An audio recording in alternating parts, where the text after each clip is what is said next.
Hi everybody, welcome to the first of a collection of videos in section 5.1, and in this video we are going to go over some nomenclature, basically some terms that we will be using throughout the study of trigonometry. And the first thing I want to talk about is the idea of a line. As you all know, it takes 2 points to determine a line, and here are 2 points. Now a line is going to be the line AB will go through the points A and B and will continue in this direction forever and in this direction forever. So that basically defines a line. Now a line segment is a subset of a line which starts at one particular point and then ends at the other. So this right here in red is line segment AB, or it could be line segment BA. Rather, the starting and the ending point don't particularly matter. They both describe the same thing. Next, we will actually have a ray. Now, this is an example of ray AB. As you can see, it starts at A, goes through B, and then continues on forever. So this would be ray AB, which will be different than ray BA, which would start at B, pass through A, and then go in this direction forever. So there's not this commutative property for rays. Now, in this particular case, A is the endpoint, and B basically determines the direction. And we will use rays and line segments to define angles. Specifically, an angle consists of either 2 rays with a common endpoint or 2 segments with a common endpoint, and they're both kind of visualized here, although the rays kind of is kind of driven over the segment there.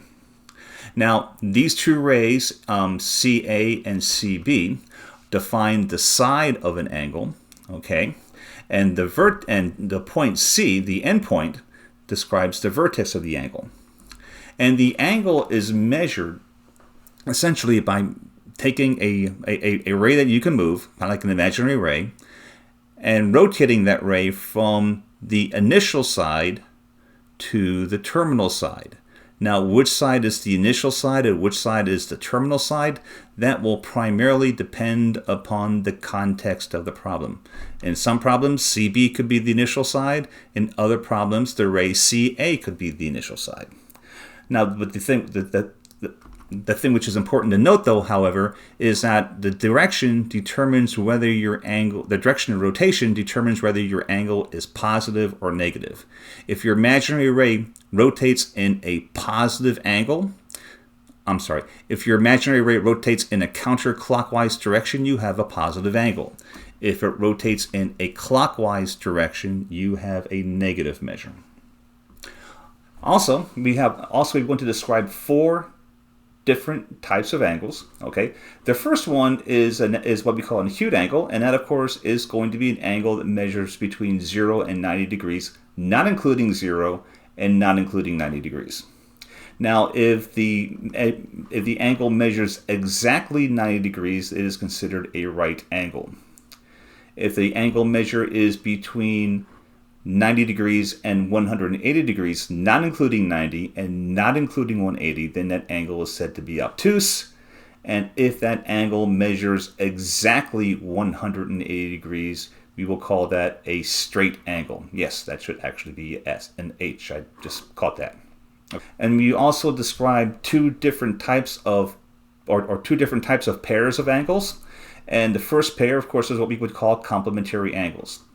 And basically any 2 angles whose positive measures sum to 90 degrees is a complementary angle, and we say those angles are complements of each other. Similarly, if you have 2 angles and their measures sum to 180 degrees, we have supplementary angles, and you guessed it, those 2 angles are supplements of each other. Okay, so that really is all the nomenclature that we are going to use now. The next 2 slides essentially cover some of the homeworks problems associated with this particular material, primarily focusing on the idea of complements and supplements. And here's our first one. Here we want to find the measure of the complement and the supplement of an angle measuring 55 degrees. Okay, so that means that we want to find the measure of the angle such that 55 plus x is equal to 90 degrees. Well, that's just the same thing as x being equal to 90 minus 55, which will give us 35. Okay, so that would be the angle. For the supplement, well, that would be the angle such that when we add 55 to it, will give us 180 degrees. And that means that angle will be equal to 180 degrees minus 55, or it's actually going to be 35 plus 90, because there's a 90-degree difference here, and that will give us 125. So either way, you'll get the exact same angle. All right, our next problem requires a little bit of algebra. Here, we want to find the measure of each angle marked here. So here we have two angles. They are related by x, and they are supplementary angles. So that tells us that 7x plus 2x must be equal to 180, or that 9x must be equal to 180, or that x must be equal to 20. Okay, if that's the case, then this angle is going to be 2 times 20, or 40 degrees, and then this angle is going to be 7 times 20, or 140 degrees. Does it make sense? It absolutely does, because both of these angles sum to 180.